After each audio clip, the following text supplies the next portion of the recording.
এই ট্যাটু গায়ের মধ্যে লাগাতে পারে? এই ট্যাটু লাগালে কোনো ইবাদত তোমার কবুল হবে? ছেলেরা অর্নামেন্টস পড়তে পারবে না, ব্রেসলেট লাগাতে পারবে না, সিল্কের পাঞ্জাবি পড়তে পারবে না, স্বর্ণের কিছু ব্যবহার করতে পারবে না। এছাড়া তুমি তোমার নাভি থেকে হাঁটু পর্যন্ত ঢেকে সব ধরনের ফ্যাশন তুমি নিতে পারো। নতুন একটা ফ্যাশন এসেছে, চুলের এই দুই দিকে একেবারে মাথার সাথে মিলায়া চুল কাটে, আর এদিক দিয়ে ঘোড়ার মতো রাখা আছে না নাই? আমি এটার নাম দিয়েছি হর্স কাটিং। বিশ্বনবী বলেছেন নাহা রাসূলুল্লাহ আনিল কাযাহ, এই হেয়ার কাটটা নিতে বিশ্বনবী নিষেধ করেছেন। কোন মেয়ে পাতলা পোশাক পরতে পারবে না, মেয়েদের পোশাক হবে ঢিলা, মেয়েদের পোশাক হবে মোটা। এই নিয়মগুলো মেনে ছেলে মেয়েরা যেই কোনো পোশাক পরো, যেই কোনো ফ্যাশন নাও, ওই ফ্যাশনের মধ্যে বরকত আছে রাড়াই।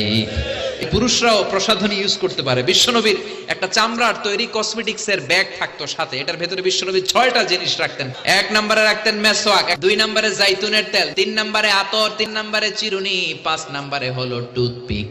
টুথপিক চিনেন না? খিলাইল চিনেন? 6 নম্বরে সুরমাদানি।